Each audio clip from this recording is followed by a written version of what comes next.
Hello,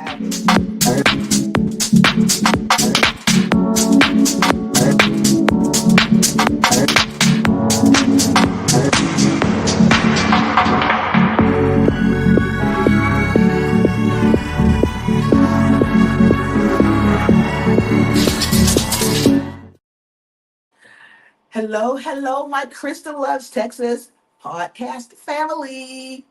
We're back, and we're back with one of our partners that we haven't had in here for a while. I was so my face lit up when I saw her today. She's been so busy. She has been all over the place, but in a good way, in a very, very good way. We want to welcome the business guru Candace Joseph back. Now she's not just the business guru That's for what I was us. getting ready to say. No, she's not just the business guru for us. She is our political strategist. She is our go-to when we want to know anything about laws dealing with voting rights, disability, anything, tech, anything. So Candace is the Renaissance guru. You talk about She is a real time jactress of all trades. Is that a word?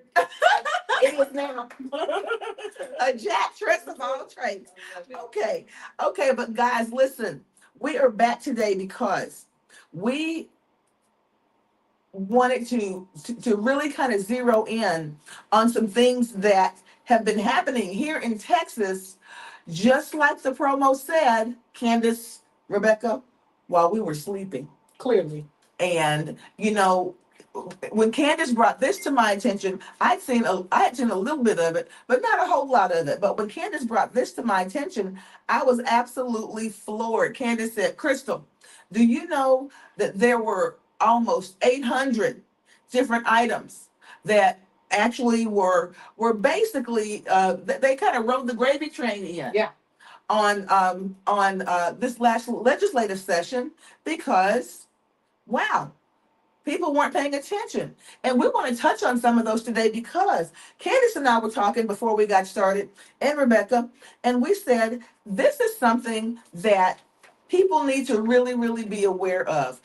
We think it was very important for our legislators to do what they did and to stand strong against the attempted bullying of them in order to get them to come back and comply. You can't, if you don't stand for something, you'll lie down for anything. So we absolutely stand with that. But one thing that we said, Candace, is that maybe it's time for a little bit of a shift. And what I mean by that is when our state legislators and senators, they have to triage. Yeah. They have to triage, and they have to really take up the. I will argue what that means. That's what I'm getting ready to do. Okay. Yes, they have to decide exactly which items are going to be the most crucial to address in in a certain time period. If it's 800 things on the table, all 800 you can't just go like this and pick. You've got to decide which ones are going to be most far-reaching. Mm-hmm. And which ones are going to be crucial to address in the most expedient way. And of course, our state legislators picked up that redistricting because that was the real pie in the face. Yeah. Okay. Yeah. But on the other hand, Candace, can you tell us some of the other things that we may have been sleeping on that we may need to make sure from this point forward we're paying attention to some of those little things? What we may need to do is triage ourselves. Take a look at the other things that are on there. Yeah. And maybe delegate to some of those other people in some of those legislative offices to get that information out to the constituents. Mm. Okay. Well, when I tell you it was so many, you talk about 800. I just had to think about our state legislatures writing, proofreading, researching, and then looking at these laws and looking at how it affects their constituency in their community. Right.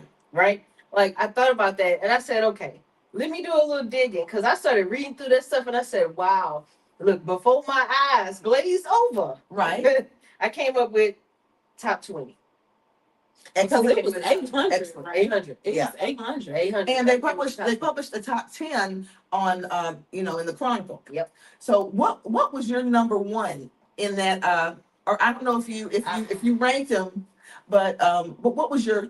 I did. Actually, Candace, let's get Candace to start at the bottom. Ooh, you want to start at the bottom, Yeah. number 20? Let's go with number 20. Yes. Uh, property tax package, right? So that means that it raises the school homestead exemption from 100K to 140K, and it expands the business personal property exemption, meaning inventory.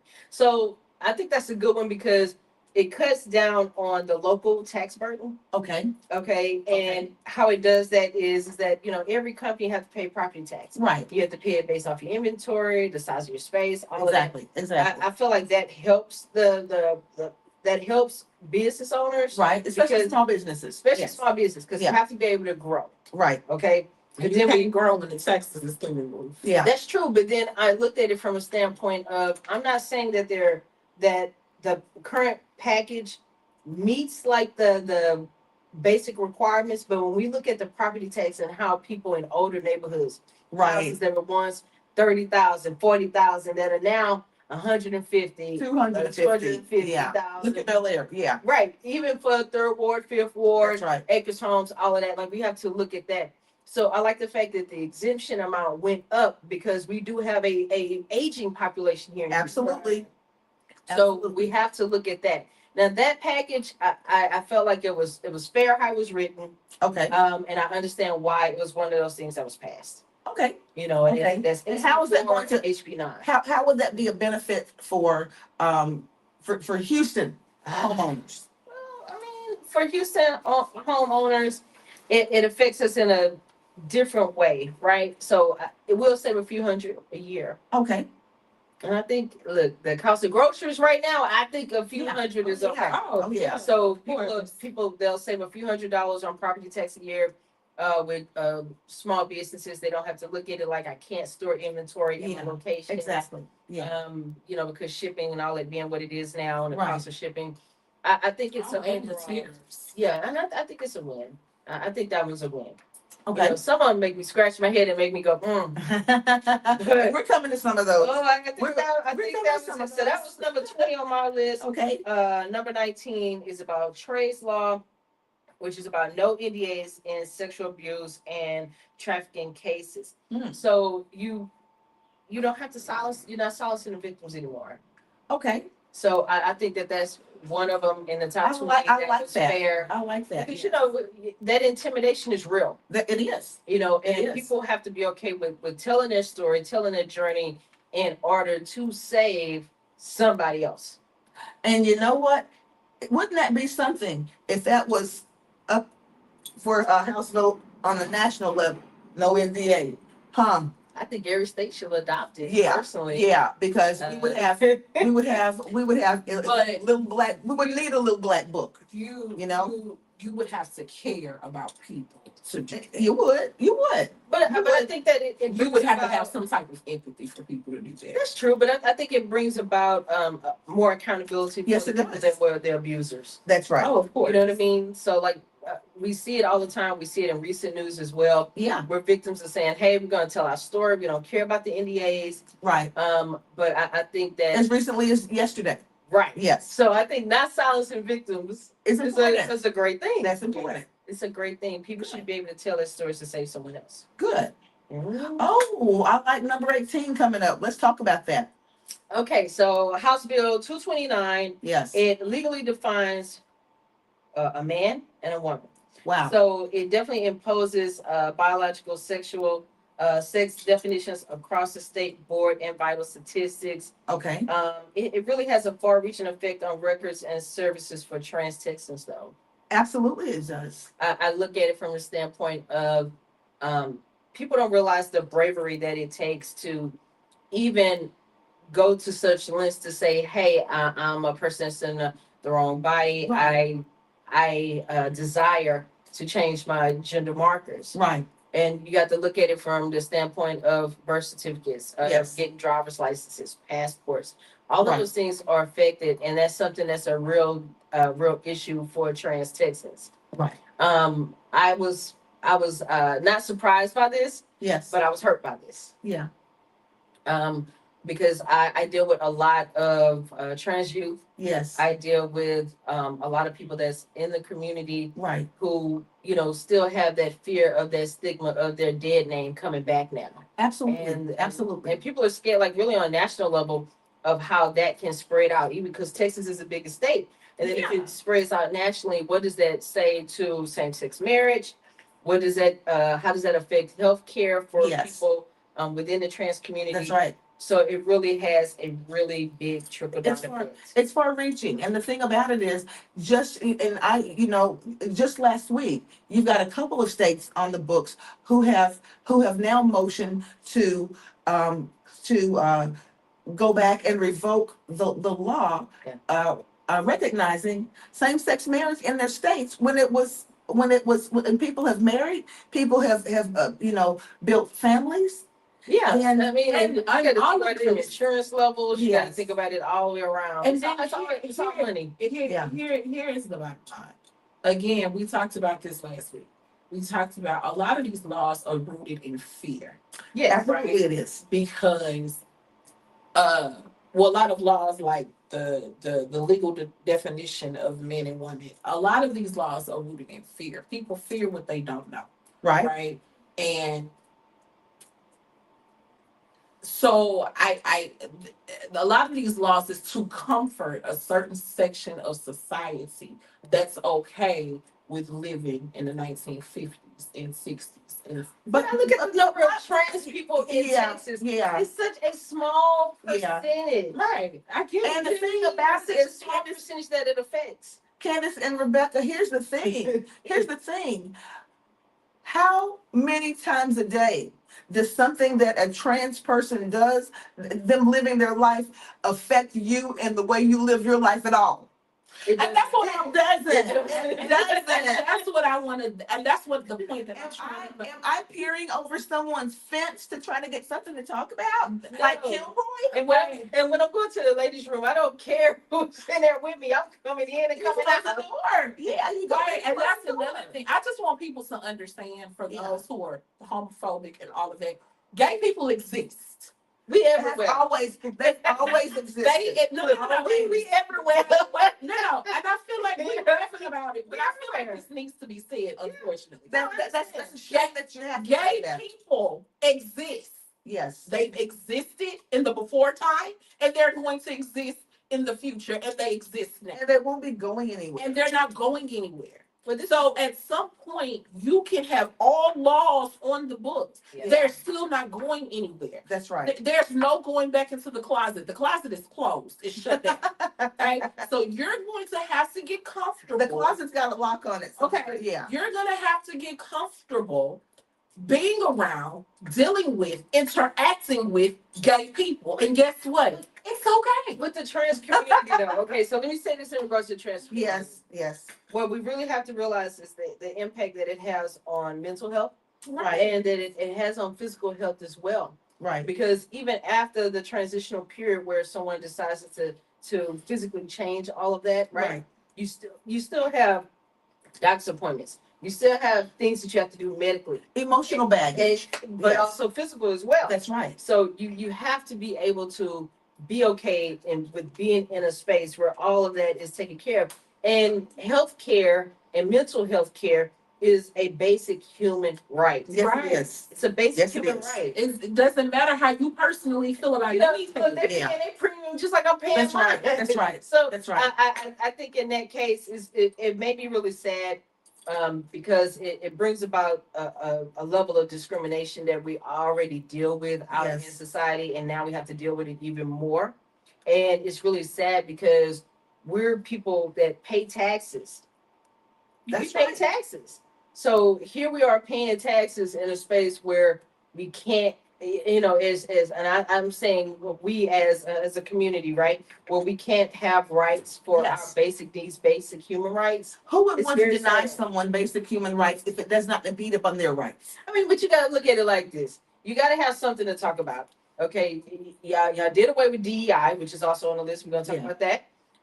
Did away with DEI. Now you're coming for every marginalized community. Yes. Okay, but at the same time, I love the fact that the new generation, they have no fear. That's right. They have no That's fear. right. They say, They okay, but it's no big deal. We'll fly to another country. It's no big deal. We'll go here. We'll go there. We'll start our own communities and ask someone who's a healthcare professional to come in to our space and mentor us and talk with us and you know, like you said, triage us. Like I feel like it's a loss. At the You end know, of but the you know, day, if but I want Candace, my here's the hospital thing. bed, This is what I would. This is one thing that I like about the younger people coming along. The younger people coming along, so many of them say, throw that out the window of me going somewhere else. Yeah. I am going to stay in my home That's right. that I have fought for, that my family has fought for, that I've been here, my family's been here generations. Yes. Why should I have to leave? And then we're going to empower others. And then we're going to put them on the ballot. Yes. And we're going to vote them in. Yeah, that's so correct. that there we have a voice there. Yeah. And that's how that needs to happen. And the thing I don't about it is, encourage anybody to go anywhere. I just feel like however way someone feels personally, that's your personal viewpoint, and you have every right to your opinion. Because nobody wants to minimize your experience in this life, right? Right. Not me, not anybody. But at the same time, that right should be given to everybody. Absolutely. It should be given to everybody. I'm just saying, if I'm on my hospital bed, I'm not asking no doctor, no nurse, hey, If they you get- trained? That's right. Yeah. Yeah. That's not a concern. That's right. My concern is can Send me they the do best. the job? Send me the best. So I That's just, right. to me, I just feel like this whole conversation around LGBTQIA rights is stupid. And I don't mean stupid as in it's, I just feel like it's a dumb conversation to have at this Yeah. point because you're human beings at the end of the day. Yeah. When I'm getting business handled and I need things signed off on, Yeah. I'm not concerned what's in between your legs. This is. I need you to sign this for me. Like I just, to me, I just don't understand where the hoopla is coming from. Yeah. You know, and I understand people saying, well, around the children. Oh, well, you're exposing children. But my thing is, Who wasn't exposed to any of that, and I'm gay. So, you know, who is pushing gay on the okay. Like, it's Right. Like, I'm okay with being But wait a second. flag carrier, you know what I mean? But I wasn't exposed to any of that as a kid. But Candace, here's the thing. People are talking about how is this affecting children. Now, I have a problem with heterosexual people touching and having huge displays of PDA around kids too. 4-year-olds are out there singing "Sexy Red." Are you serious right now? Are we are we really being for real right now? I got 4-year-olds that sing "Sexy Red" and barely can spell their names. Well, some people think that's cute. Some I mean, people but do. you Shut up, but, Sexy. I love you, but I'm just saying her lyrics are not for but children. we have to look And at nobody's complaining about it. And I mean, but it's a lot of different ways that we can look at exposure. We can look at exposure in horror films. We can look at exposure on the music front. That's right. We can look at how different accessories and That's things that right. people choose That's right. to adorn their bodies with. All Dress, of that, clothing, yeah. yes. We can look at all of that in the space of exposure. But I think when it comes to human rights, when you say legal definition of a man and a woman, I think that it's up to the person to decide who they are and whatever transition that is for them. So it's a loss for trans individuals, especially for trans youth and teens that are coming up. It's really hard, and it limits access to medical care Yes. on medical access all around. So for Yeah. me, this was a deal. Okay. This was a deal for me. Okay. Yeah, it's kind of hurtful. Yeah, how about number 17 there, Candace? All right, number 17 That was on the news this morning. my Yeah. list. SB 2024 THC vape retail penalties. So it criminalizes the public sale of THC containing vape pens. And it also alongside with a medical expansion program. Now, part of this, I could say, I understand it, Right. right? Right. Because it limits access to vape pens to teens. Yes. I like the expansion of the program because we have to look at certain medical conditions that Exactly. actually need THC. Right. Okay. I knew a terminal cancer patient Right. who needed access to that. Yeah, so I Yes. I think within that one, I understand about protecting teens and limiting access to it and that kind of thing. Right. And then of course, there's always the idea of you don't know how much of something is going into something. Right. But I like the fact that it's cushioned with the expansion of a medical program for Yes. people that have those terminal illnesses, pain management, Right. that kind of thing. I think that one I'm kind of in the middle because I definitely understand it. I definitely want to protect the teens and the youth Yes. because that's very, very important. But it does it closes down a lot of business where people started these things in order to help people on a health and wellness front. So Yeah. you know me, I'm always going to talk about how you know small business is going to shut down a lot of shops. Yeah. It's going to shut down though. and it's going to limit adult use. But the thing about it is that for me, I feel like when you talk about THC, Texas hasn't really figured out a way to tax it yet. And I'm thinking that's what You this know? is about. Yeah, and I think They're it's not. limited. They haven't figured out a way to tax it. Monetize. Yeah. Right. Whereas you have states like Oregon and Washington. And the and regulation on California. it is tough too because truthfully in those vape pens, they can market it as one thing, but you don't know the strength of what you're getting. Exactly. You know what I mean? There's no regulation. Yes. Yeah. I don't even think they care about that. I'm with you. I feel But like it's taxation. it's Yeah. the It's taxation. the taxation. I don't even think they honestly care about that. I really believe they haven't figured out a way to monetize it yet Mm-hmm. to the state's benefit. Mm-hmm. And once they figure that out, this law will be revisited. I think so. So I think so. Look, it makes some of these property owners out here really happy. Yeah. Okay, That's so true. going along with 16 on my list, House Bill 46, Right. which is the medical cannabis expansion, right? Yes. Which I talked about that. So it adds chronic pain, TBI, Crohn's, and a lot more of Compassionate use program. Yes. Yeah, and it permits physicians subscribe vaporizers and aerosol delivery, which I think is good because some of those people that deal with those issues, like you said about the chronic illness and terminal illness, Yes. they can't leave their home sometimes. That's right. So to be able to push those programs out where they have that at home delivery, Right. as long as it's doctor prescribed, I think that's an okay thing. Yes. Because really chronic pain patients are really going to gain the most access from this, and I think that's a better way. Because you look at it when we look at the opioid crisis, we have to look at it from the standpoint of if they can have the cannabis Right. versus the opioid. Yeah. You know what I mean? And Yes. it becomes the same thing. I think that's a greater access to people that deal with that. So we may That's have right. a reduction in opioid deaths. And less addictive. That's right. Right.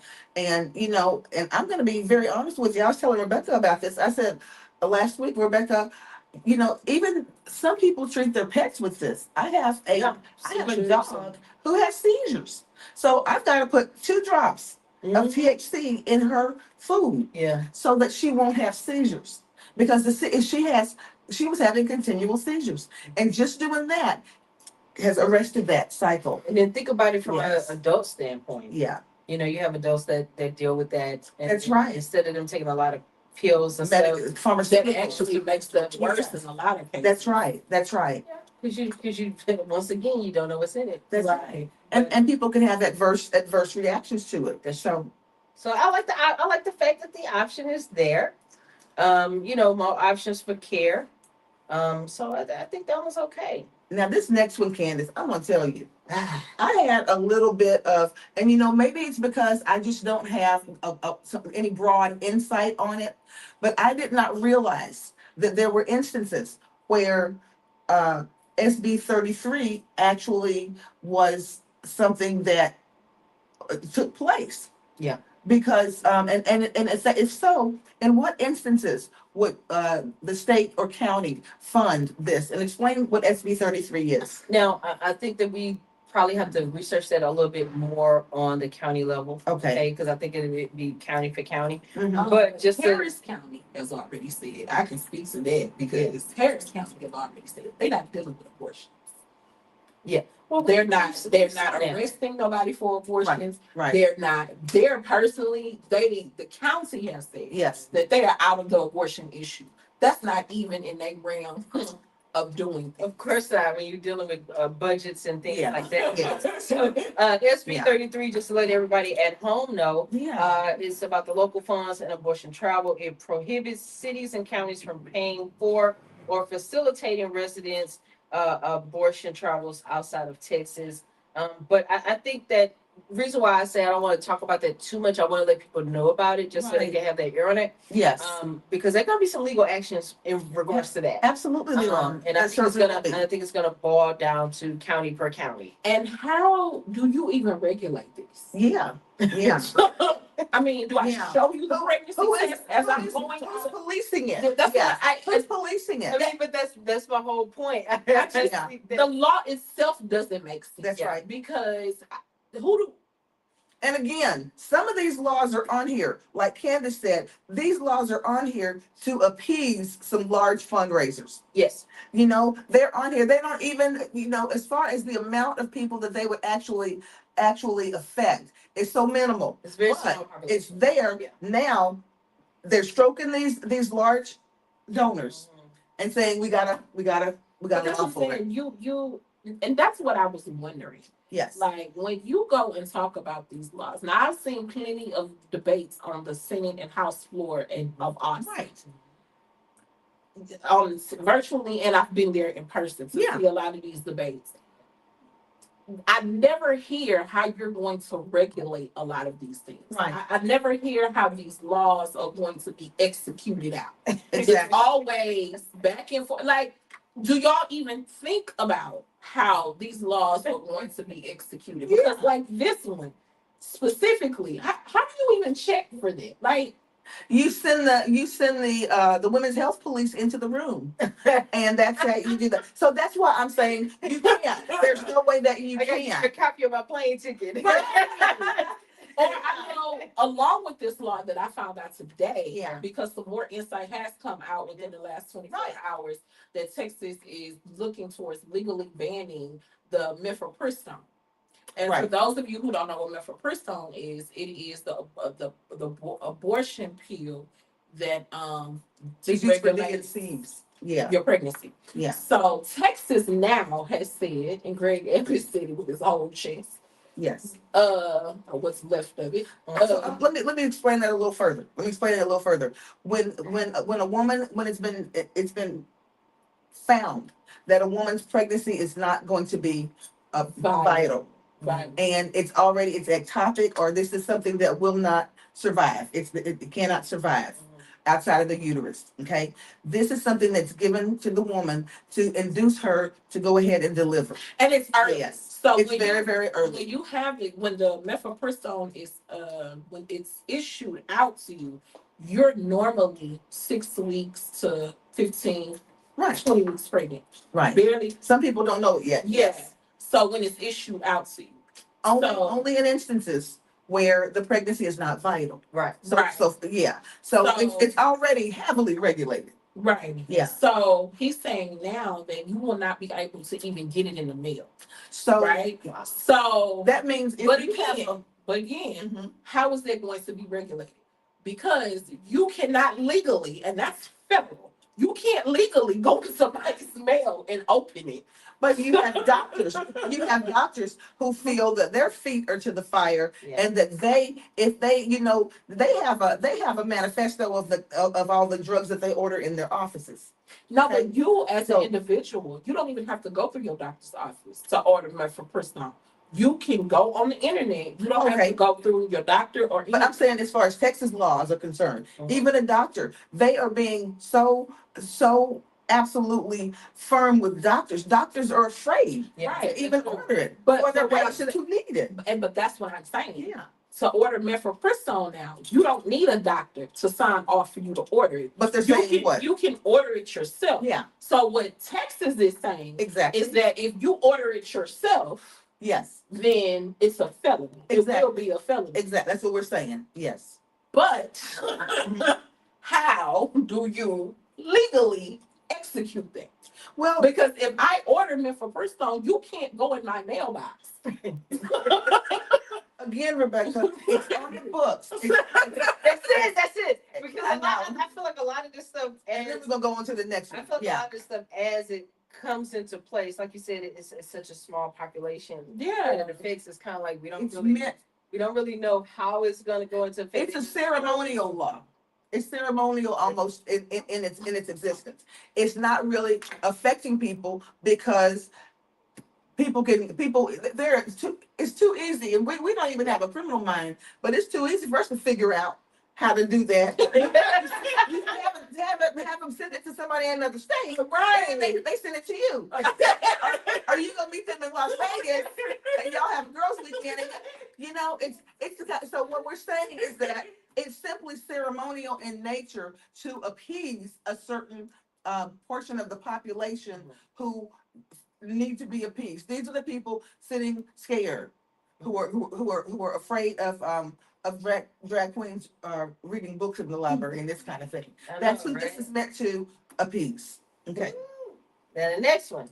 The next one is really look because they on a roll up in here. I love it, right? I absolutely love it. So the next one is SB 17, which is about foreign ownership ban of land and property. So it reads like this. Bars government, companies, individuals tied to China, Russia, Iran, North Korea from acquiring Texas real estate. Yes. And the governor has added some other entities and some Yes. other things in that. Now, we already know that that's really backing Yes. the appeal of our national security concerns based Yes. off of Mhm. our current president. And that's all I'm going to say about that one. Yeah. You know, And this came up 4 years ago. Yeah, I don't have much of an opinion about this one. Yeah, this one came up 4 years ago, and when that bill was introduced, and it blew my hair back then. Mm-hmm. Now it's been fine tuned a whole lot more, but here we are again. Here we are again. This is not new on the books. No. And y'all do know this was in Project 2025, right? Yes. This was one of the tenants in Project 2025. Yeah. So, I mean, like I said, I'm just. the Yeah, energy grid. Oh, yes. SB6, which is the energy grid ERCOT oversight of large loads, which targets the data centers, crypto mines, industrial users with new planning, cost allocation, and emergency curtail tools to prevent reliability. Look, all I have to say is this. They're trying to that one is really about the grid stability. Yeah. They're doing everything but fix it. Well, but it will slow down the data growth centers. We have to look at other states that really have data centers within their spaces. Now, I'm not sure how. I don't care if there's a data center here. We have. They can pull so much information from everything that we do on a daily basis. But stabilizing the grid, I'm all for stabilizing the grid. But I think a lot of times we forget these bills when they come out. They have this big this big objective, but then it's the little minute details that they never talk about. And this is really one of them. Ladies, let me just put this out here. I'm just gonna be the devil's advocate for a second, okay?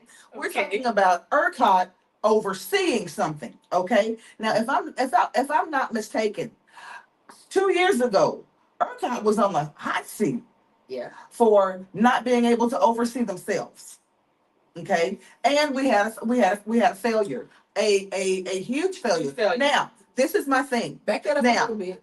Hang on. Targeting data centers, okay, large, mostly privately owned entities. Crypto mines, large privately owned entities, and industrial plants, privately owned entities.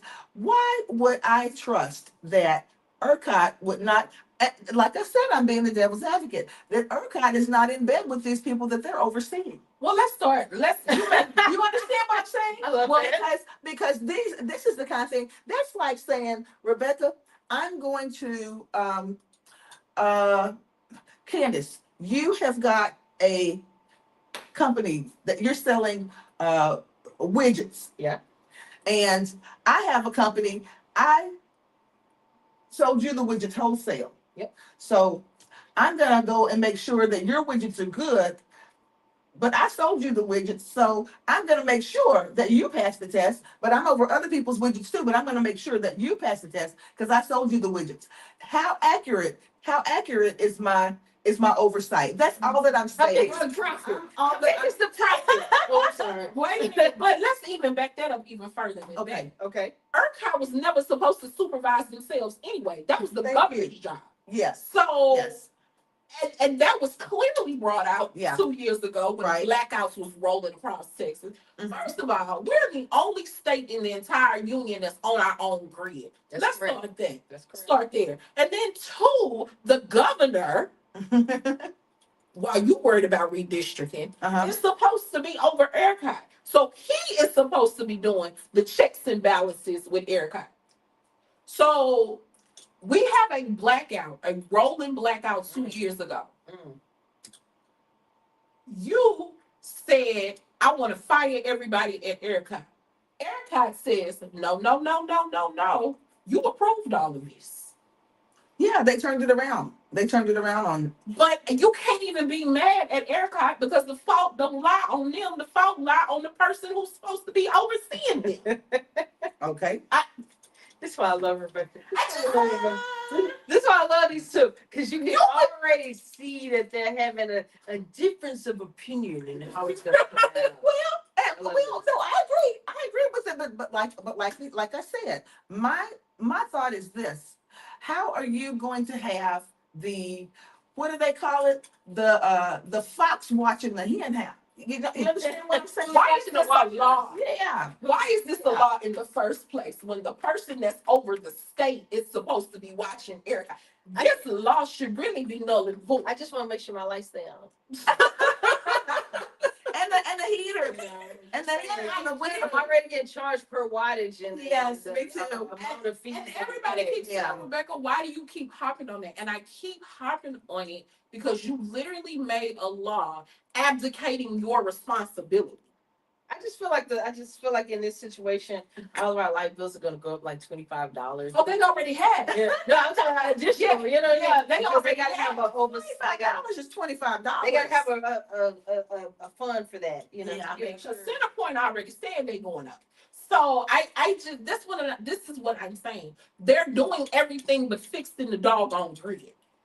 The last time the grid was upgraded, from what I read in the Texas Tribune, was 1975. Well, I have to say I'm That's very happy 50 about years it. ago. Okay, let's go to number 12. Ooh, 12 on my That's list. interesting because, of course, in no way will that ever affect Houston. Am I right? No, not at all. Not at all. Not even a little bit. Okay, so let's read this off, right? Yes. SB 840 it talks about apartments, mixed use, and commercial zones, basically allowing housing by right in retail/office corridors in large cities to speed supply. Some suburbs are already testing limits with new local rules. Basically, it's saying is that you're gonna see more apartments.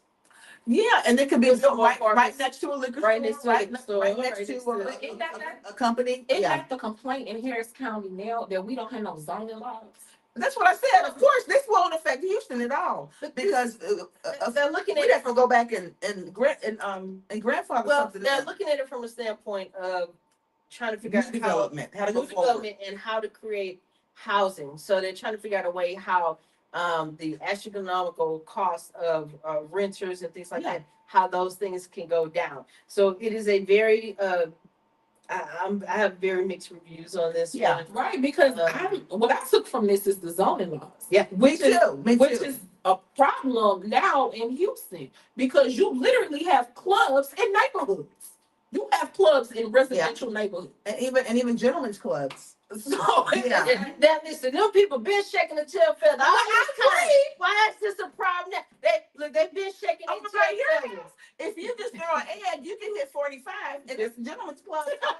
Yeah. But no, I And get she it. lives behind me in a very, very Yeah. nice area, but you can throw an ad. and But it's a no, but gentleman's club. that's my point though. Yeah. We keep complaining, especially in Houston.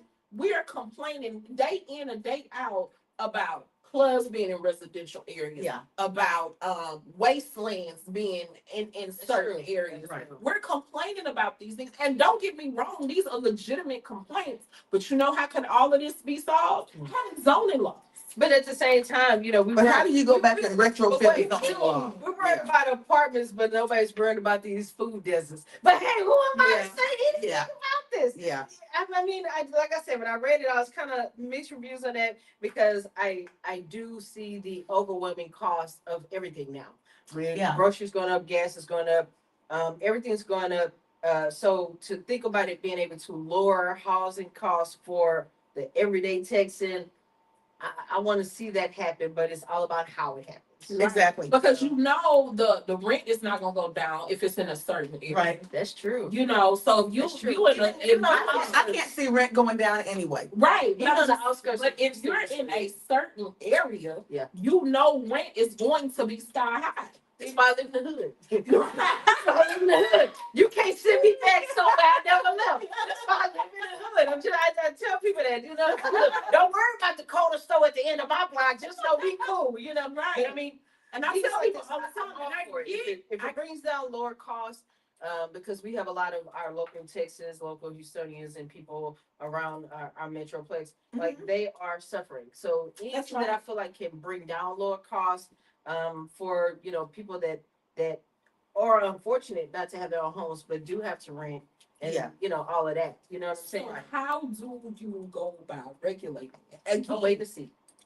And that's Yeah, what I'm saying. that's Y'all what we put gotta do. these laws on the books, but what is the plan to execute the law? There is no plan. We found that out about many of the laws. There's no plan. It's just put in place. But Candace and Rebecca, I'm gonna jump number 10 and go straight to number 9, because that's where we start talking about the schools. That's where Because 11, all of this. 12, 11, all that is about Oh my housing, about gosh. small lot reform and all of that. So, when you got one lot and you got an A and a B in the back, so Yes. they're So we're gonna skip those because a lot of people are, are not lot owners and that's and we can also skip over the water Infrastructure. infrastructure. Let's go as to well. HB 33. Let's Miss do it. Candace. Let's do that. Oh. And we gotta make sure that we explain these really, really well so that people know. Because Candace, at the very end, you and Rebecca and I are gonna work this conversation around. Oh yeah, we're gonna bring it back. We're gonna have a part We're gonna to something that we talk about every year, and that is, if you want to see things change, it's something you got to do. Anyway, go ahead. You know where I'm going with that. I do. House Yeah. Bill 33, it talks about safety, school safety, and active shooter response. It mandates annual coordination between districts and law enforcement, requires active shooter training and post-incident reporting. Now, see, okay. There's so many ways I can take this. I'm trying to figure out because you know me, I try to be somewhat politically correct, but at the same time, I want people to understand. I don't necessarily have a problem with this, partially, and I'm gonna tell you why. Because we have to look at what happened in spaces like Uvalde and all of that, the response time. Because technically, yes, people are in charge and then nobody knows what to do. Okay? Yeah, that's so. I think that or where the buck stops. Where the buck stops. Yeah. So you see a lot of school districts this year implementing the active shooter training, and they're doing it early. Okay. Yeah. From an educational standpoint, I know this firsthand. You go through the trainings, but they want you to understand everybody has a role. That's right. Okay. Everybody has a role, from traffic control to how the kids are dispersed to their parents after incidences like this, to what's reported to the media. All of these things are a part of this plan. That's right. It's a part of this plan. So I don't have an issue with it. I think that the mandate annual coordination of this between the districts and the law enforcement, I think that it needs to happen. And we don't want to have conversations about this. We don't want to think about active shooters in our schools. But it's happening. But then on the government level, when I work for the state government, and when you work for county, when you work for corporate America, they have annual active shooter trainers. They have it. It is annual. Yeah. It's mandatory and it's manual. It's like, I like it. We go with the little videos and we check the little boxes, but now, they're having it to where the training is where you're actually in a active shooter situation, and right. what do you do? Yes. And every teacher, every aide, every cafeteria worker, everybody got a role. That's right. I don't Yeah. have a problem with this. Me either. And you know what? Let me just throw I this don't have out a there. problem with I'm gonna this. throw this out there. I agree with you on that because I can remember we never thought it would come that the chickens would come home to roost. I can remember exactly where I was when Santa Fe happened. I can remember exactly where I was. I never thought we would see it. That was always something that happened far, far away.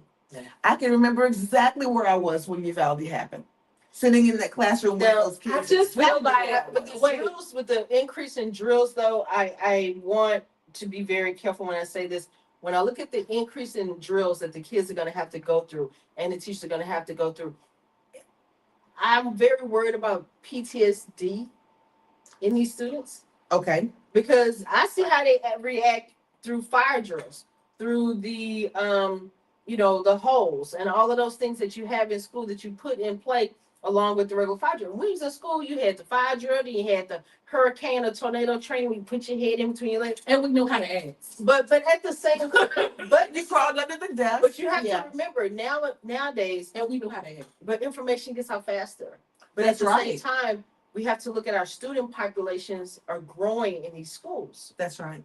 And we have to remember we have a mixed demographic of kids that are coming in That's right. from different places. Some of these people are transplants. Some of That's these right. people are coming in from different countries, that kind And of who've thing. seen trauma And who's before. actually seen trauma. Yeah. So part of me is like, okay, love it, but more drills. I just look at the fear factor that we're bringing But you know about. what? But I love it from the standpoint that people are prepared, educators are prepared, administration is prepared, and it brings about. We need to bridge that gap between community and law enforcement anyway. Wait a minute. So More so. let me put my 2 cents in.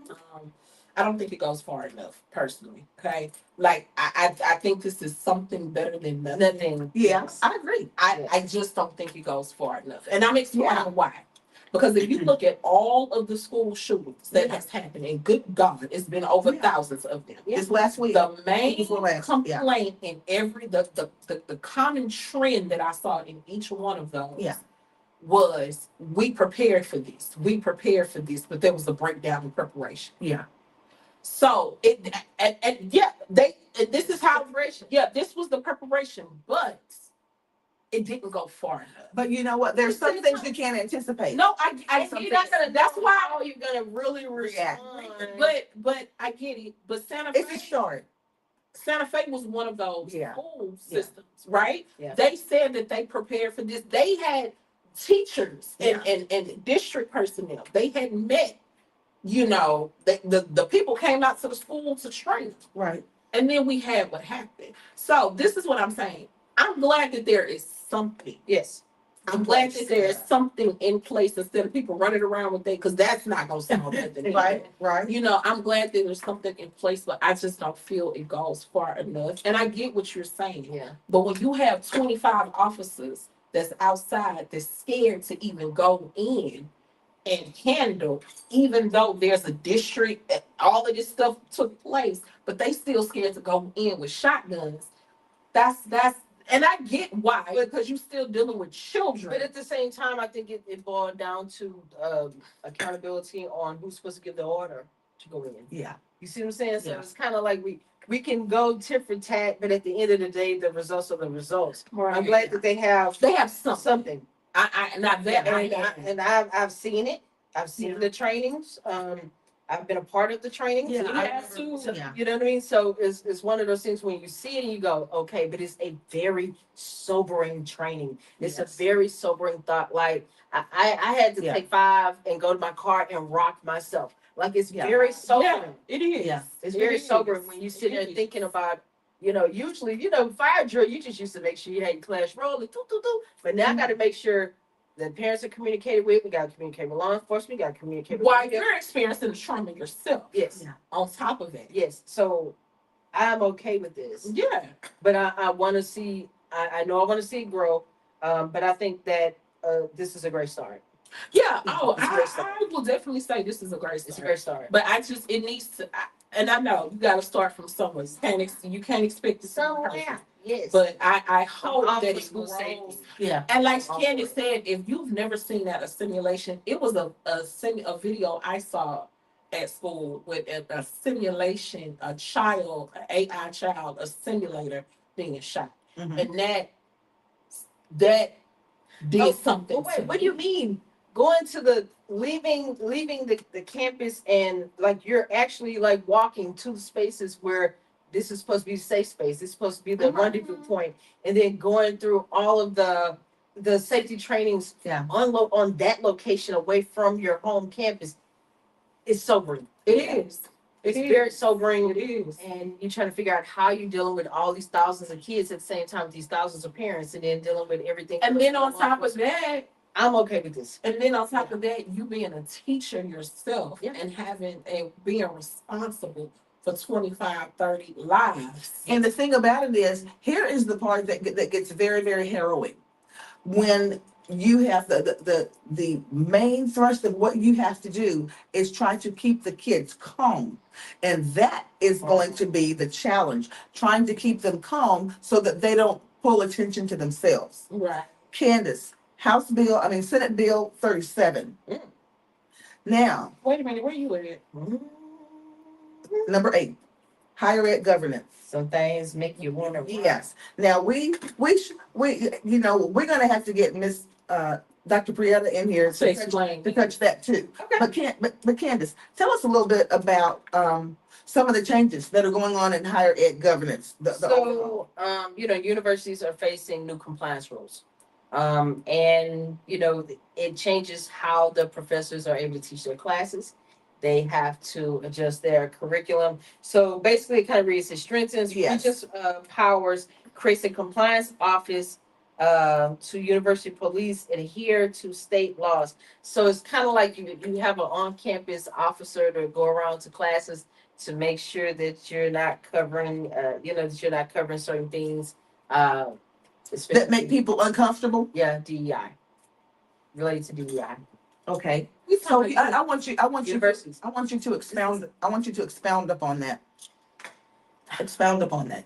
I Candace. thought she just did. Yeah, I did, but okay, so Expound upon that. So give us a okay, I know DEI. what you're talking about. DEI but offices people are need to know. DEI offices are closing, right? Correct. All of the universities are closing out the offices. They're stripping them. They're stripping the programs that Except came your Ivy about. League schools. Mm. Yeah. Because those are private universities. So on the public level, when it comes to state colleges and things like that, they're kind of making sure that the professors are not teaching curriculum that goes into what DEI formerly was. So they have to adjust their. Which was what, Candace? Oh goodness. DEI Offering opportunity. No, DEI Go ahead. was an elective class in a law school. So just like you have, and it was diversity, equity, and Okay, that's what I wanted you to explain. Yeah. it was diversity, equity, inclusion. So nobody knows what the origins of DEI is. DEI was actually an elective class at a law school. So all the kids, all the people that are in law school, they didn't even have to take this class if they wanted to. And matter of fact, you don't even take this class to literally your last year in law school. That's correct. And that's a choice. Mhm. Yeah. So all of this DEI talk and all of this DEI, it was originally, and that's why I'm so freaking confused, because how did y'all make an entire rumbus over a class that even the law school kids don't have to take? Y'all, I know my theatrics, but it really mind boggles Well, me. I look The at it thought from- process of these people. I think the DEI thing is sad. Yeah. It's sad because you have to remember, like, even though it's something that's an elective thing or something that some colleges embrace, it was their way of making sure that they policed or had programs available for marginalized communities, and also give the knowledge within the classes about marginalized communities and things like that. It So was an now attempt to level the playing field. But now, but In now law we're school, seeing that. that was not an undergraduate class. That wasn't even a grad school class. But even out of the context of a class, Yeah. when we are talking about just the adherence to DEI policies, Mhm. this is saying to me, and this is what I understand, Yeah. that there is going to be a compliance office to police university adherence. So if I am in my class and I'm teaching about Reconstruction, Mhm. okay, which is going to make some people uncomfortable. Of course. And I'll be very honest with you. I teach the Civil War and Reconstruction exactly like it happened. And I don't give my opinion on anything because my opinion doesn't matter. Right. I lay the facts out. You form your own opinion on it That's based DEI. on the facts. Okay, and see that's my thing. You decide if that is something that's good, bad, indifferent, and it really doesn't matter because it's history. You can't change history. But it's just one of those things Yeah. where I think this law really just kind of backs what they're doing on federal level, in regards to the overhaul. Okay, and then how does this affect HBCUs? Because you and I both are graduates of HBCUs. If they accept federal money, they're going to try to. Cool. Yeah. Because that's my thing. That's the pinnacle of historically Black colleges and universities. True. You know, and you're going to have quote unquote DEI, and I don't even call it DEI because I tell people all the time, no, DEI is a law school class that has nothing to do with anything. And people like, what is, you know? But we don't want to have to try to go and explain that. So you got to keep it in the context of what they can understand. True. So everybody understands what DEI is Yeah. in the way that it's used universally. Yeah. So Insane. So, but it is what it is. that's my thing. How does that for me? How does that affect HBCUs? Because I don't care what major you have. I don't care what subject you have. It's always going to be a reference to being Black, to being a minority, That's to true. being a woman. Because HBCUs highly develop in these things. Okay. Well, look, all I have to say is that rolls into SB 13, Yeah. which is about library and parental oversight. It gives boards and parent-led advisory councils by petition greater authority over library material access. So basically, the parents get to decide what's in the libraries and what the students can read and can't read. So that means that our students will see fewer titles, which really stumps out the culture, and it also stumps out the history.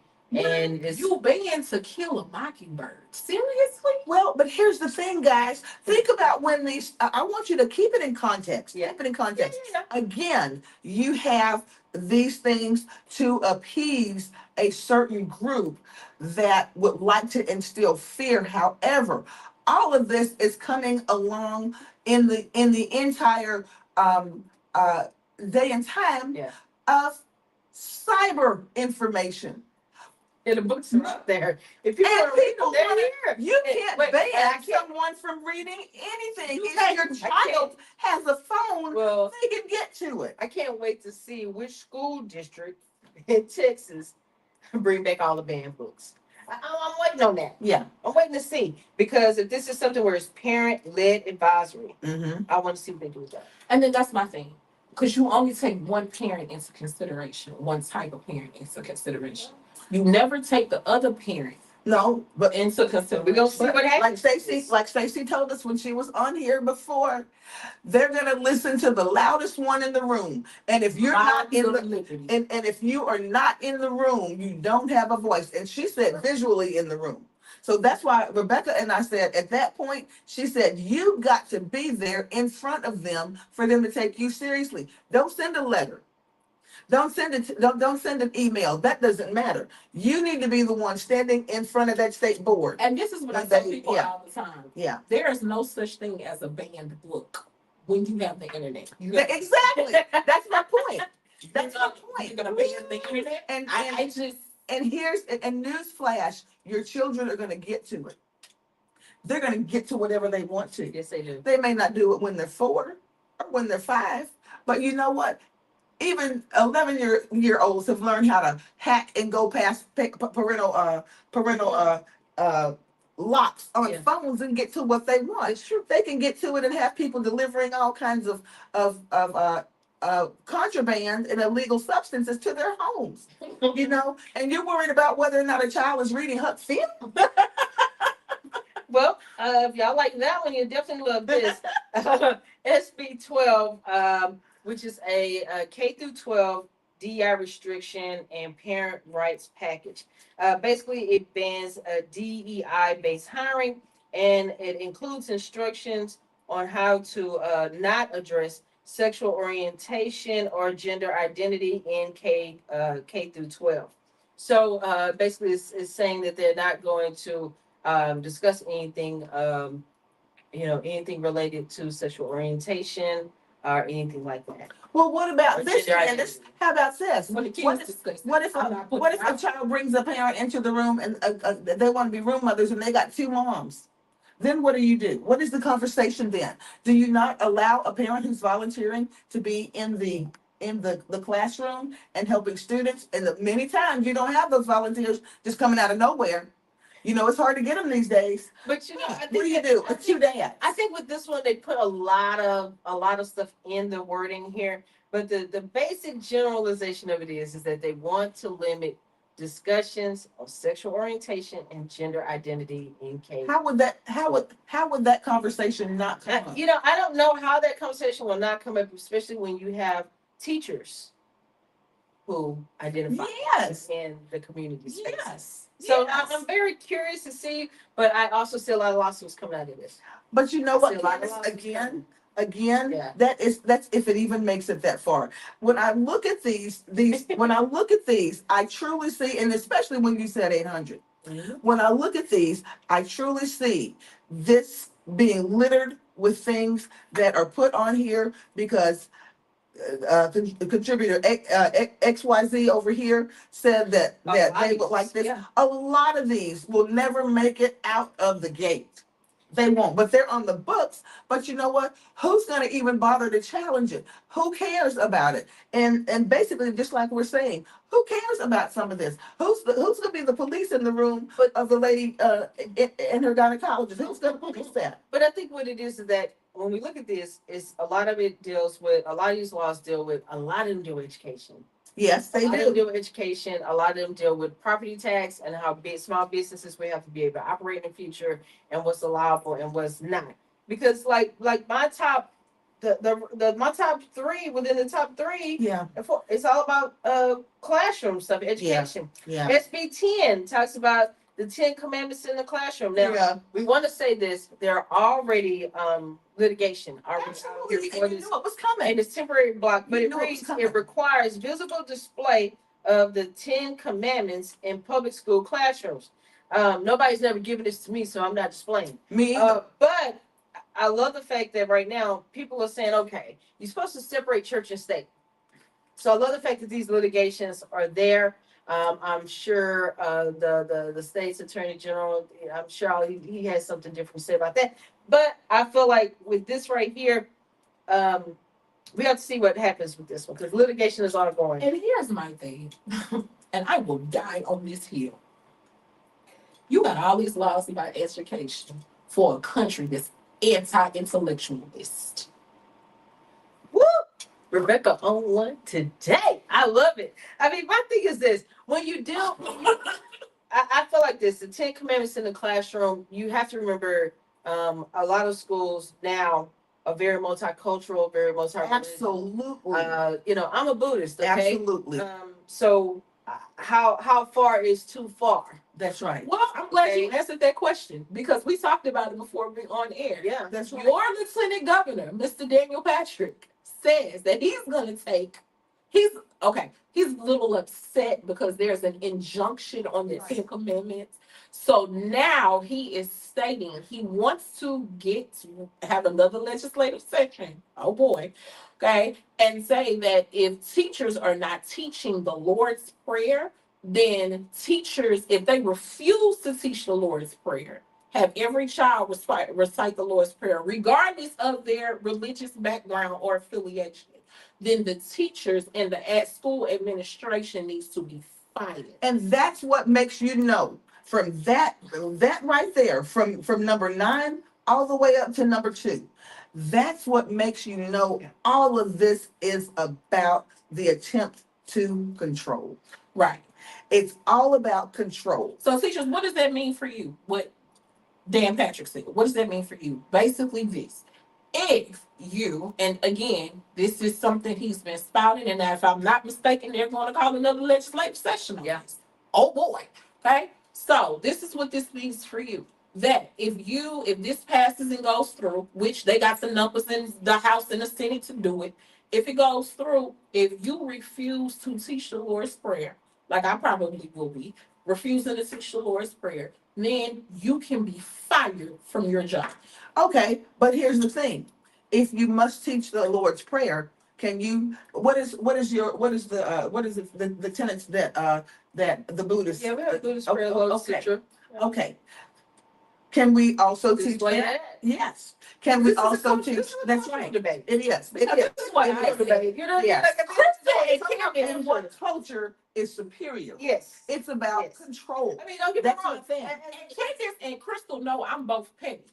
So they know this about me very well. You play with me, it would be the Christian scriptures up, the Buddhist scriptures up, the Islam tenets up. Don't play with me. Because if you gonna go there, we gonna go all the way. I mean, my thing is this: if it says require visible display in the classroom, I mean, it would be there Yeah. somewhere. Yeah. Yeah. It'd be, but I'm one of those people. If the schools say put this on your wall, Comply. No. Comply. Yeah. you comply. But my thing is this: It didn't how say you far- couldn't put up the Buddhist tenets. It It didn't say you couldn't put up the It's Islamic just- tenets. it's kind of Yes. like, okay, but how far is too far? That's when right. you talk about the separation of church and state. That's how I'm looking at it. Well, I'm going to tell you something, Rebecca and Candace, and then we can move on to the next one if you ladies are good with that. Okay with that. Let me tell you what I think. I think what has happened here within the last 8 years, -4, the last administration, there has been such a attempt to control and bully and push any other ideologies out to the side for fear of losing control in every respect. But when you and in order to arrest that, there have been so many laws or attempts at laws that are going to completely push way back on in a different direction. Yeah. Which is the kind of thing that at this day and time, you have to remember that an election was won and basically literally 50% of the people didn't agree with it. Right. Maybe 51%. You understand what I'm saying? I got So there's no way that you are going to affect the mentality or the mind or the concepts or ideology of this other 50%. You don't have that kind of leeway. You don't have that kind of leeway. And the people that you're trying to affect in that way, it's not 75 years ago where they did not have the ability to push back.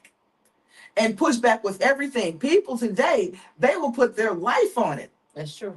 So what you have, and my sister and I were having this conversation just the other day. What you have is a situation whereby now, and I don't think the powers that be understand this. They don't understand. But let me tell you, but this is what's happening, and everybody we've spoken to has agreed with this. You've pushed so far. You've even disenfranchised a lot of the people who were at first with you. Right. That push, it may not be real vocal right now, but you let it come to the time when a decision has to be made, and that it means in a voting box. Okay? That's right. That those people are going to push like you've never seen them push before. So you're going to see a backlash in a way that we've never seen it before because people are so offended by what has gone on. Meaning that whoever is an intelligent person, should have been in there somewhere along the way saying, listen, we got to keep people feeling like we care about them too. If we try to push back and push people into a corner, into this sub-existence, it's going to backfire on us like we never have had it backfire And before. I wholeheartedly agree with that. Oh, Everything absolutely. you said. But here's the problem with the powers that be. Yeah. They're under the delusion that they have a mandate. Okay. And if you listen to what they've been saying, they're under this, and we know it's a delusion because the numbers show that it's a delusion, right? That they are under a mandate and that everything they're doing is what the people want.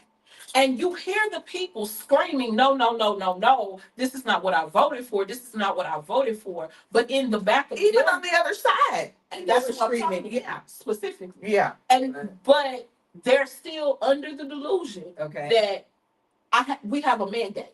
We have a mandate. And somehow having a mandate has translated into making the idiotic decisions that they But when, I think a lot of this. I think a lot of this that we've been talking about today.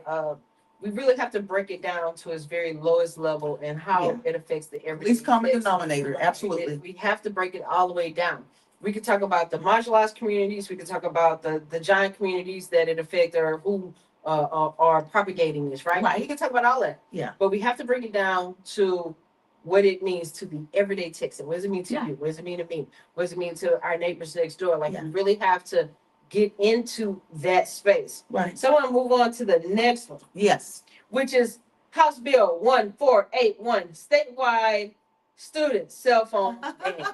So districts Yes. must adopt policies that prohibit student use of personal devices during the school day with limited exceptions, which brings about a really big classroom culture shift. Yes. Um, We've adopted it in our school district. Yeah. So far, it's been working very well. But here's the thing. It's This, yeah. But so early. No, well, this is what I mean by working well. If you see students with their phones, you ask them to put them away, you don't get a whole lot of pushback. That's what I mean by working well. Because students are going to have their phones and they're going to try it. Yeah. But when you ask them to put them away, they put them away. That's a battle that I haven't had to fight in that manner. However, here's the thing. When students,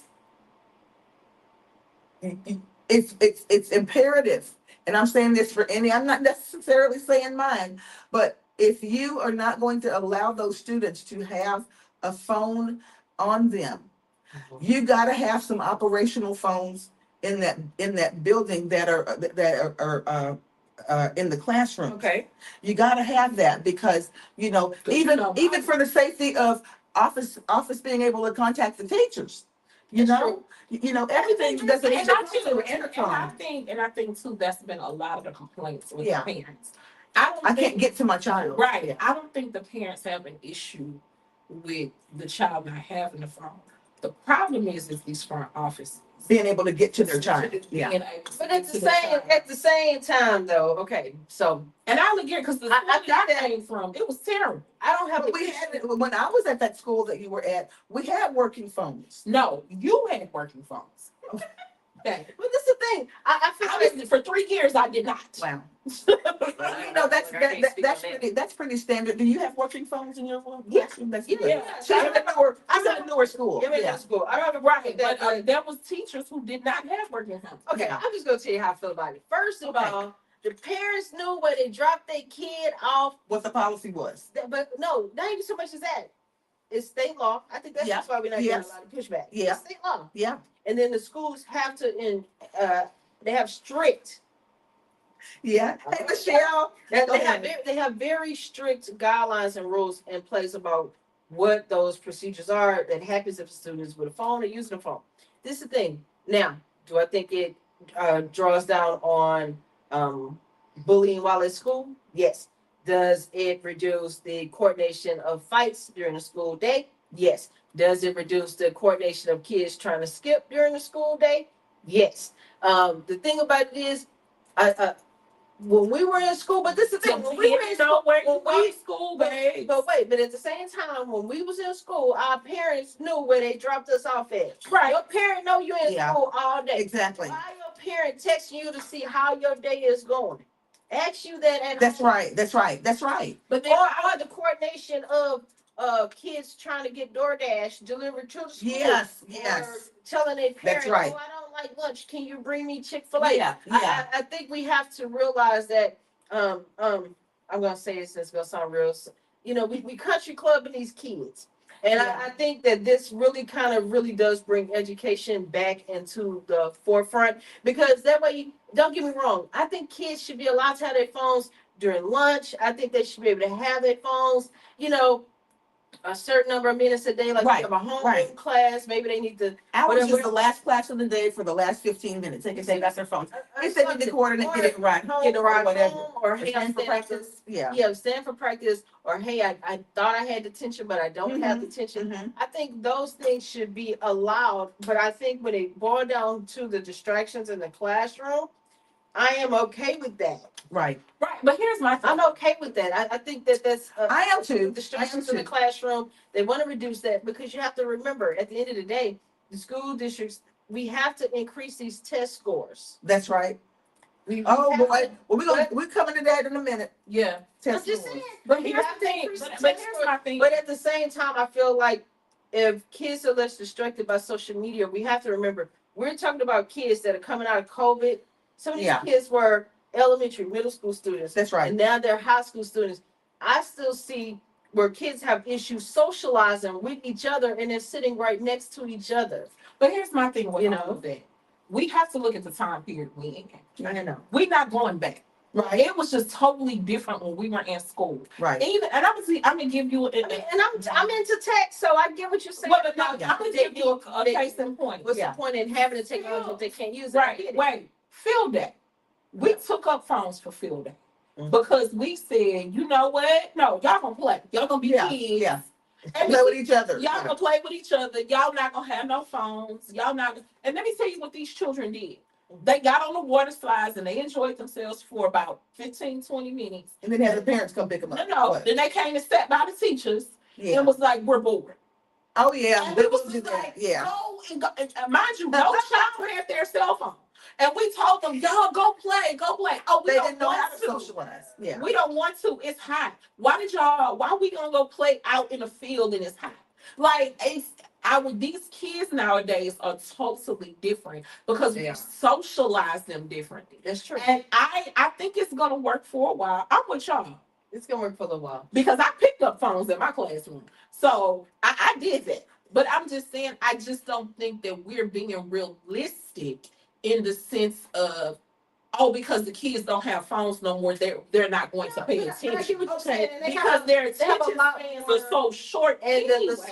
the social aspect that they deal with is different. The emotional aspect Right. of how they deal with things are different. And I get it, but I think sometimes too we have to look at it on a bigger scale when it comes to the classroom instruction. We have to take a look at that, and we have to be okay with saying Phones are a that distraction. they can't But be that's distracted. why teachers But don't. they're distraction to adults too. Right. So But that's They why are. the districts want teachers to only teach for 10 minutes. Because Oh, not our no, but They're failing. no. but I get what you're saying. But now this is why, and this is being adopted, and maybe not in all districts, but I'm seeing this nationwide being adopted. They want teachers to only instruct for 10 minutes. Why do they want teachers to instruct for only 10 minutes? Because that's the attention, because of these phones, because of social media, because of all of these things. They don't Well, I'm have, gonna jump in. I'm gonna jump in and say this, ladies. Go ahead. they don't have long attention Well, spans. what I'm hoping is that okay, that diminishes, like that increase, attention span increases. But I'm also looking at it from the standpoint of we have to be able to bring critical thinking back into the Yeah. room Yeah. without the handicap Right. of devices. Absolutely. We have to bring that back. I Absolutely. think we need that. Don't get me wrong. I'm a tech person through and through. I love AI. I hate the fact that some districts do not have AI policies yet Yeah. in regards to how kids can use AI responsibly. Right. But I'm hoping that becomes a part of the conversation as well. Right. But I really want to see what happens when it comes to the growth of the kid as a whole, not just on I want to look at the social aspect. I want to see the emotional aspect of it. And then I want to see the academic side of it within this first year and see how that works. Well, I think Yeah, that I'm willing to see how it hang on, I works. think the bar has to be raised in a lot of ways when it comes to technology and being able to utilize that technology in the classroom. Yes. And that portable technology like the phone, because just like Rebecca said, it's not going anywhere. However, in complying with the rule that has come down from the state, as a classroom teacher who is in there with 185 students every day, I can say this: it takes away from the distraction in the classroom. I'm not fighting the same battle that I fought last year, because they put their foot down and had a parents meeting before those kids came to school and told them that there is a zero tolerance for those phones in the classroom. Yeah. And for the most part, the parents are complying. Those kids keep those phones put away. If you catch one with one out, they immediately, if you ask them for the phone, they give it to you. Yeah. And I'll tell them, I'll give it back to you at the end of class. I don't want to see it out anymore during the day. Sure. They comply. So And it's not, that's- hang on one second. It's a battle. It's not the battle that it was the last time. However, if you're gonna take those phones away, I'm gonna say it again. You gotta have some working phones in those classrooms just for emergency situations, because everything cannot come over, and it's not it's a safety issue for everything to come over the loudspeaker. That's You can't do that. That's You true. know, when you're calling for someone, if there's someone hiding out in a closet that's looking for that kid and it's coming through the loudspeaker, you can't do that. You need that phone in the classroom and working technology. Right. Let's hop to that next one. Ooh, the next one. Okay, so the next one is House Bill 2, which deals with public school funding and teacher pay. Of course, they added $4 billion in compensation for teachers, which means teachers will get higher salaries. Yes. But then a part of that bill also includes additional support for special ed, safety, and early learning education.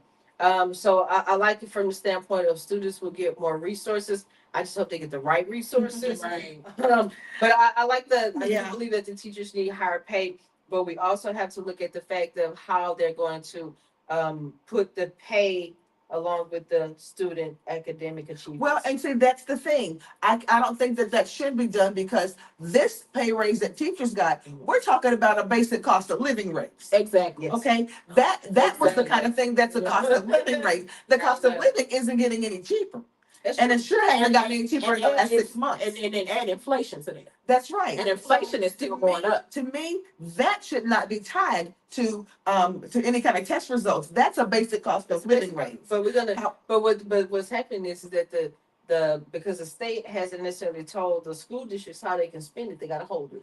But not all of them, Not all because of them, but some. we got ours as a cost of living It's rate. cost of living rate. Same. Okay, now, but Rebecca can speak to this. Some school districts absolutely held that and only gave their teachers a $500 raise and dangle the rest of it as a carrot. And then from what I'm hearing, some of them still didn't get that was supposed to be promised to them. So that's what I'm saying.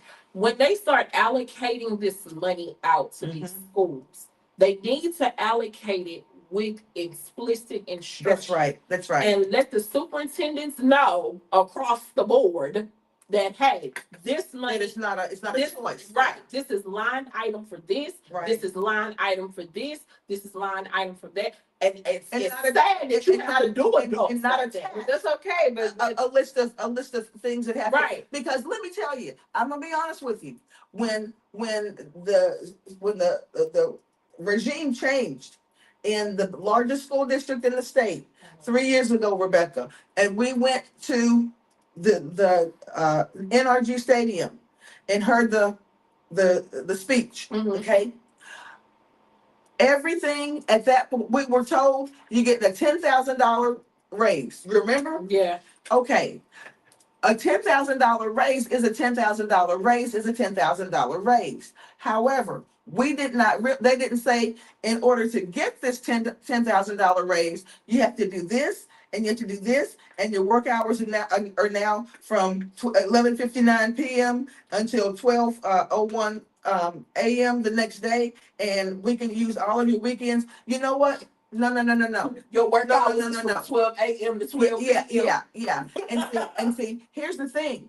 That's the kind of thing. If you feel good about what you're doing, if you are confident in your system and in your strategy, you don't have to convince anybody to do it. It speaks for itself. That's true. So don't hold anything back. You lay it out there. And if people want to accept that, you let them accept that. If they don't, you let them walk, and you don't try to hold them there or try to dangle a carrot in front of them for something that you misrepresented. And here's my issue with this, because out of all the professions, and as teachers, I think everybody at this table can agree, teaching is the root of all professions, right? Absolutely. You know, what is the difference between a homeless man and and a multi-billionaire? They both sat in a classroom and Right. weights, Right. right? That's one thing they have in common, Yeah. for sure. So my thing is, what I'm tired of, I'm tired of all the stipulations. I'm tired of all of the back and forth. Just give us what you owe us, right? No, and I know that's in an ideal, perfect world. Yeah, But very, what I very ideal and very perfect. right. But my thing is, give what you owe us, right? Because we're not even talking about the unpaid labor that teachers do. And what do I mean by the unpaid labor? That means going home and grading papers. That means going home and prepping for the next day. Yeah. That means staying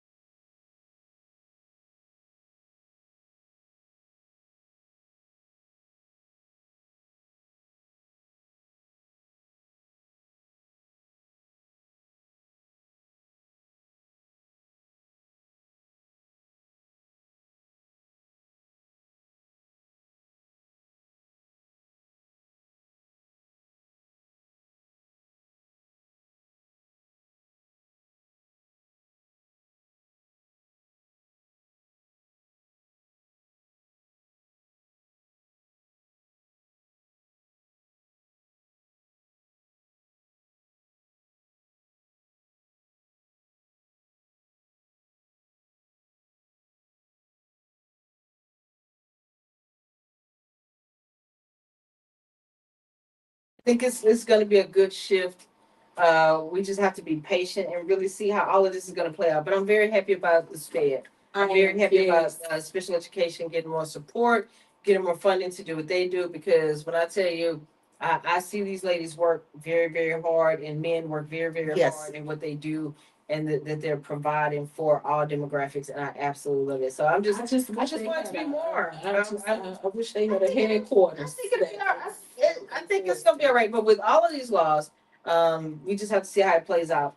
And then SB2, which is the Education Savings Account, which is talking about the school vouchers and how they're gonna give 10K per student, where Wow. and more for students with Yeah. disabilities, Yeah. where they can expand out and go to different schools. Now, I think that this is this only supports a very small demographic that can afford private school for their students. And not just And that. it's going to come out in 2027 school year. And the thing about it is, Candace, we know because we've been there at charter schools. I mean, at some of these private schools, a lot of them don't even have a special education program. They don't have programs that are designed around students with disabilities. They don't.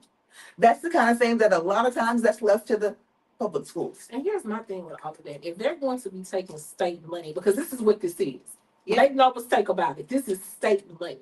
If private schools are going to be taking state money, which a lot of them, I doubt that they will. Mm-hmm. But if they're going to be taking state money, they need to be following state laws like everybody else.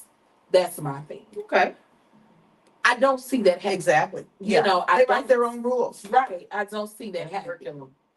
I totally understand it. I think when I look at this and I say, okay, $10,000 per kid, but I look at how it's going to affect the public school funding because, a lot of our schools, it comes from property tax. Right.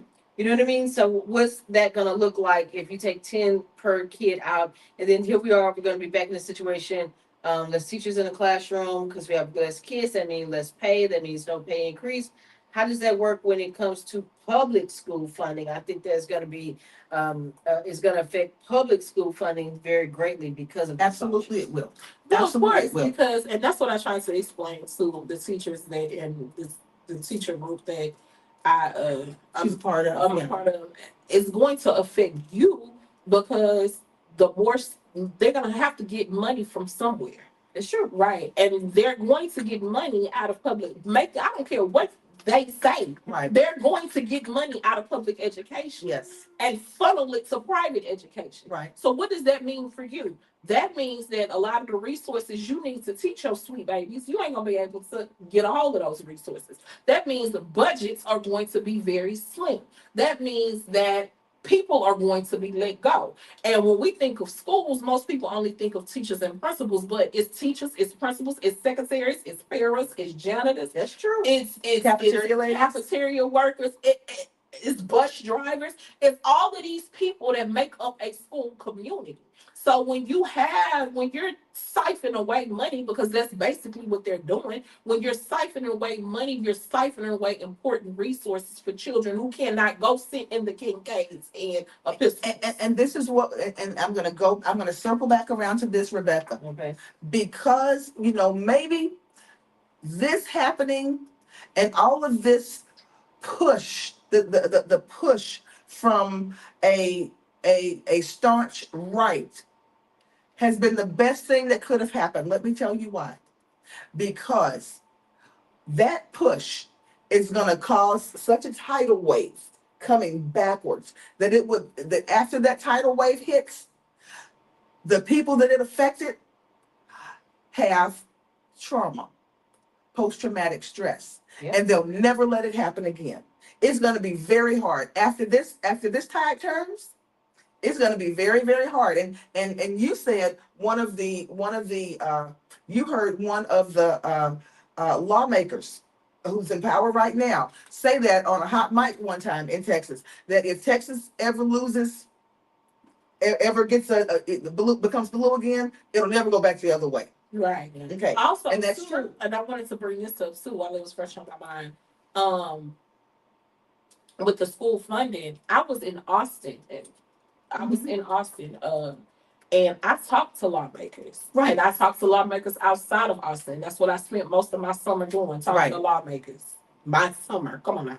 Yeah. And one of the very questions that I asked each and every lawmaker is, how was this going to get funded?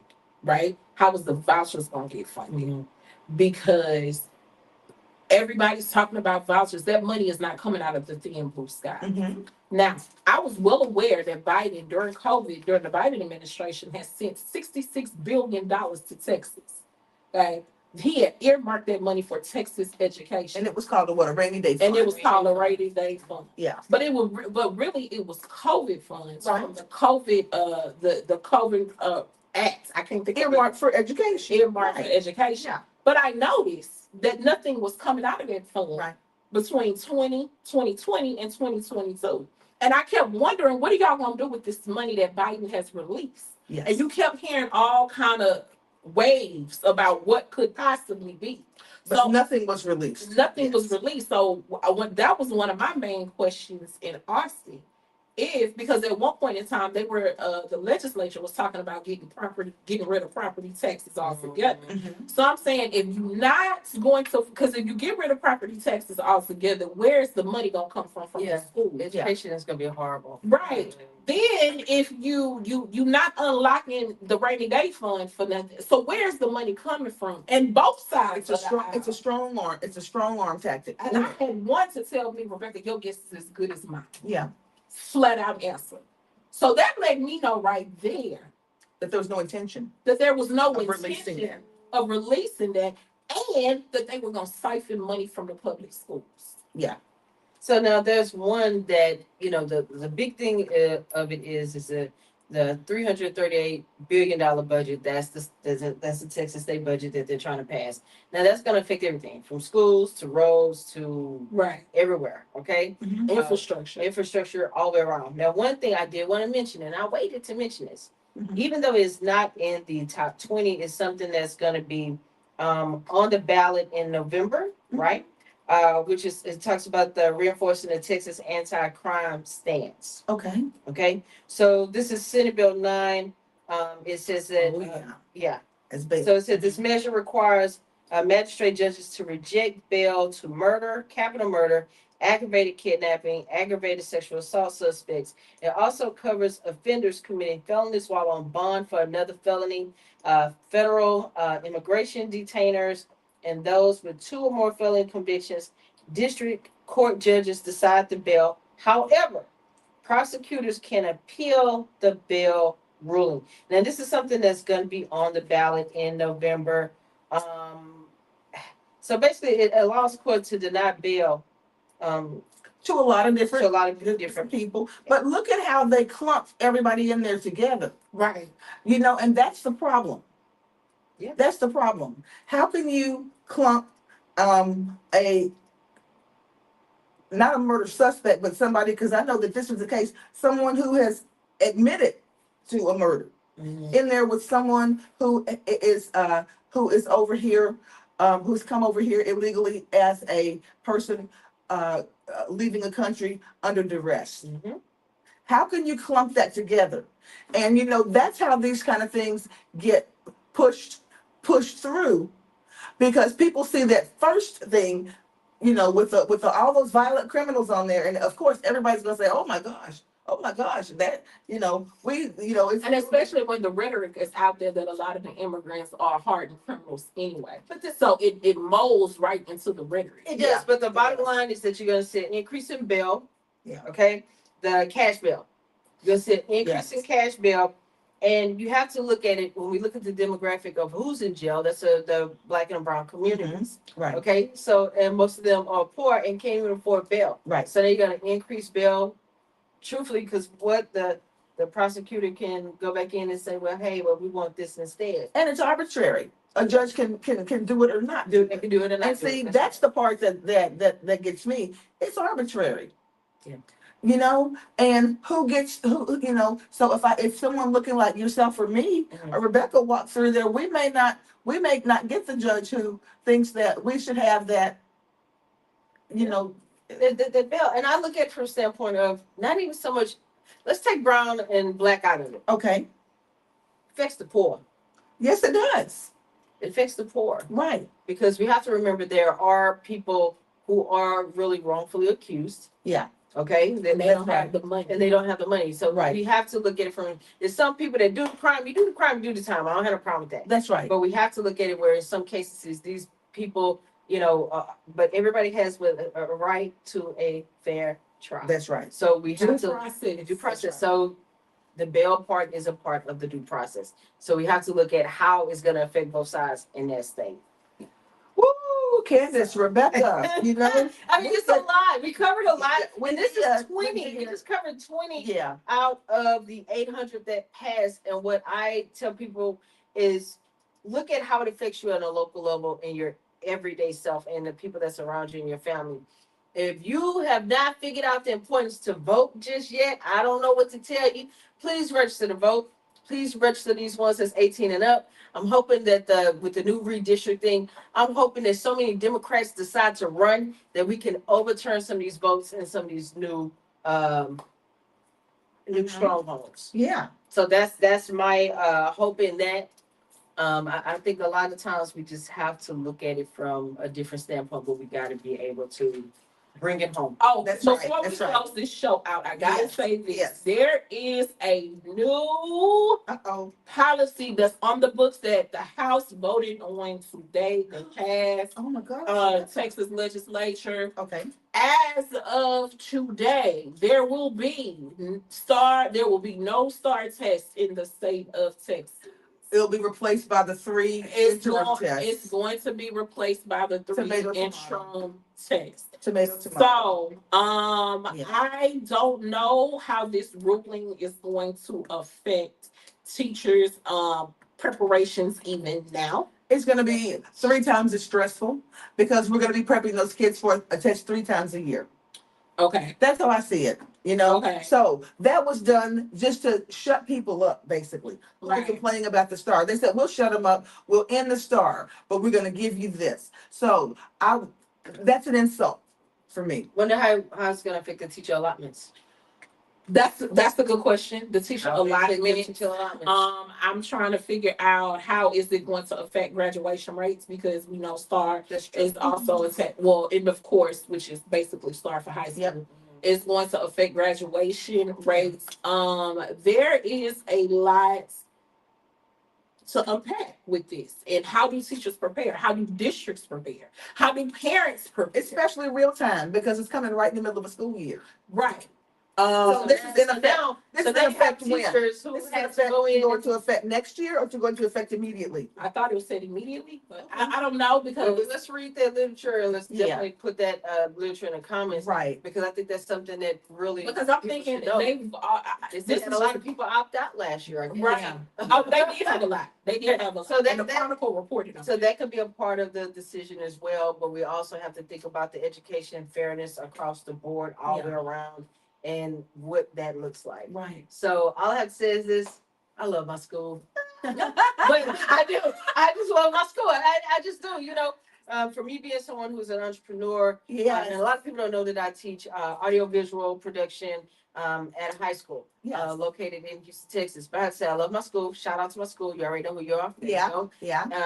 But I love the fact that I'm a community leader who decided to bring in real world experience into a classroom and give it to our next set of replacements, because that's what we're doing. We're educating our replacements. Right. So I love the fact that I get to do that every day. I love the fact that I get to come here and report on things and be that voice in the community and be that. But I will encourage people out there, run for office. Yes. Run. And Candace, like Run. yes, and like we were saying, Run for office. And not just run for office. Y'all need to get out and vote. Vote. Yeah. The reason you have these 800 something laws, Because you don't vote. because you have people that's representing you that's not in your best interest. That's They're right. in the best interest of the people who put money in their pockets. Right. Because a Yeah, lot of I know. people have decided to abdicate their civic responsibility Right. in doing this. Yeah. So the reason they can get away with this, the reason we have these differences of opinion, not to say that we wouldn't have them anyway, Yeah. but the reason we have these strong differences of opinions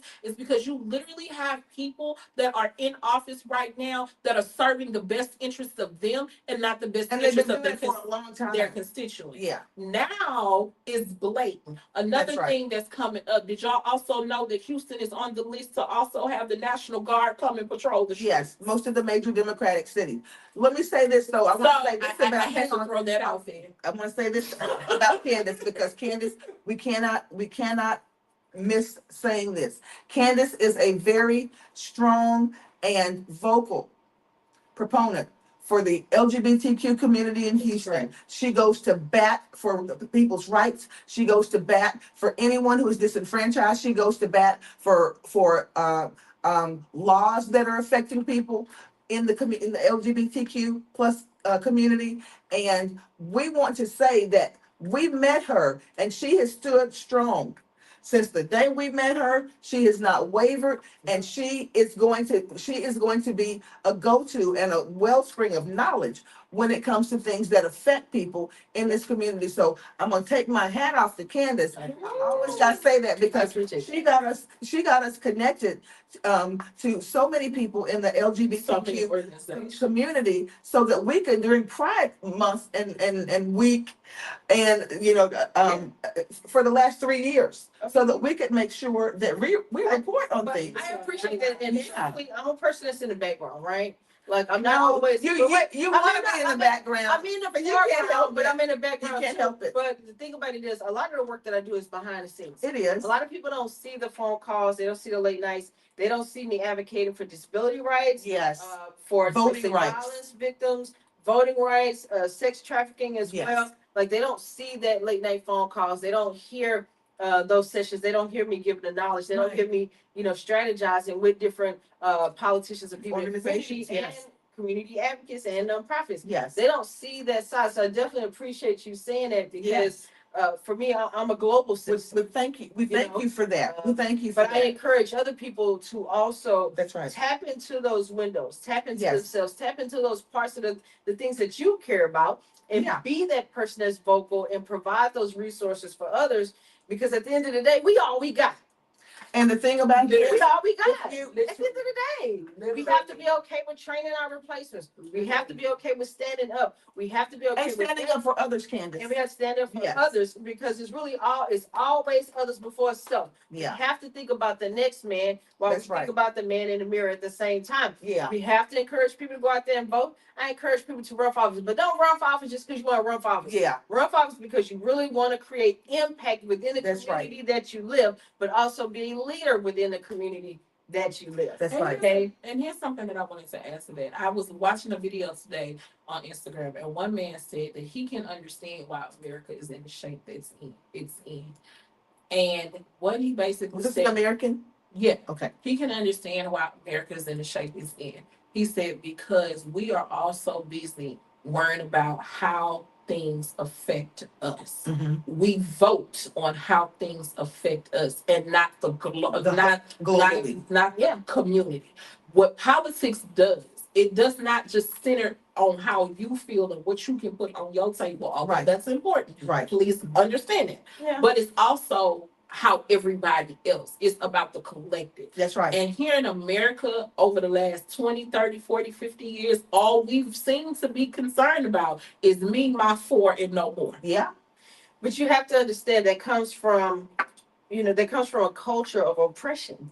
Right. You know what I mean? The reason why I say it starts And with it comes from a culture of capitalism. Nothing. God love it. God love it. And greed. That God love it. But because that's how we were built. But the thing about it is that ideology does breed a certain type of selfishness. That's true. It But can- I look at it from can. the reason why I say it starts with self as well, because we have to be self-aware, but we have to be self-educated as well. Yeah. We can't just And depend that's your on business. we can't depend on what we're fed.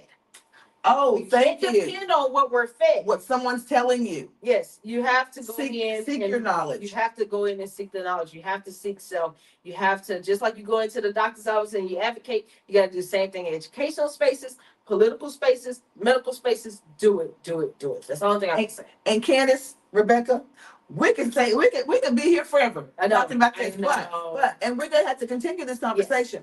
But right now, what we want to do is implore anyone out there who has a comment on anything that we've said, post it in the comments. Or question. Yeah, or question. And we will definitely get back to you in the comments. And like I said, we will continue this conversation, but now a little bit about what's been going on in the background.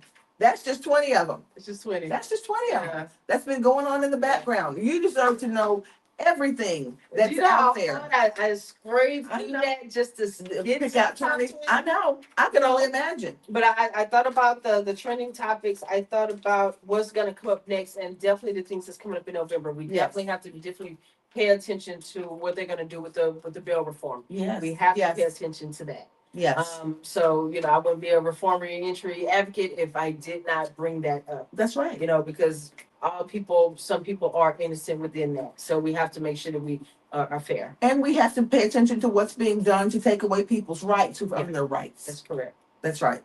But Rebecca, Candace, thank you guys so much. Let's read some And of the comments real quickly. Go ahead. Um, We went over most of them. oh, we did?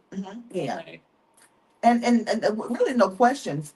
But what I would like to say is that if you would like to chime in on anything we've said, or if you think you've got an opinion that you want to share with us and you would like to be here on our panel, we do vet our people. Yes, we do. coming in here. But you can't come in here saying any kind of Run thing. my blood pressure. No. I'm not gonna say that because we do it all the time. But share with us what why you think that you would have some insight to bring to our conversation. Because Candace and Rebecca and I, in the next months before this election, it's gonna be some hot hot button issues in here we're talking about. And Candace may have some information to share. Yeah. And I may have some information to share coming along, but you have to stay tuned to see it. So Candace, Rebecca, like we say all the time, every week, we can do it. Bye, See you guys. later.